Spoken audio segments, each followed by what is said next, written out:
নমস্কার বন্ধুরা, আমি মিষ্টু চলে এলাম একটা ছোট্ট ভিডিও নিয়ে। তো দেখুন, খেয়ে দিয়ে বসেছিলাম, তো মা বলল যে মা অনেকক্ষণ কিচেনে গেছিলো। তো আমি বললাম যে কি করছো? তো দেখছি খালি কিছু একটা মনে হচ্ছে কাটার আওয়াজ পাচ্ছিলাম। তারপরে দেখলাম মা এই যে এক প্লেট সাজিয়ে পেঁপে কেটে দিলেন,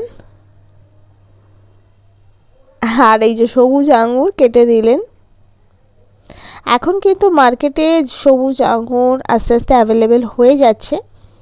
কিছুদিন আগে থেকেই অ্যাভেলেবেল ছিল ওই সেই কালো আঙুর আর লাল আঙুরটা। এবার ধীরে ধীরে সবুজ আঙুরটাও কিন্তু অ্যাভেলেবেল হয়ে যাচ্ছে। মোটামুটি মিষ্টি ছিল আঙুরগুলো।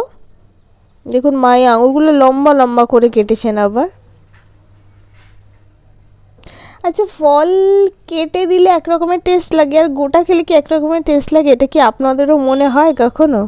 আমার কিন্তু মাঝে মাঝে মনে হয় যে ফল কেটে খেলে এক রকমের টেস্ট, মানে এখন কেটে খাচ্ছি একরকম টেস্ট, গোটা খেলে এক রকমের টেস্ট। এটা কেন হয়?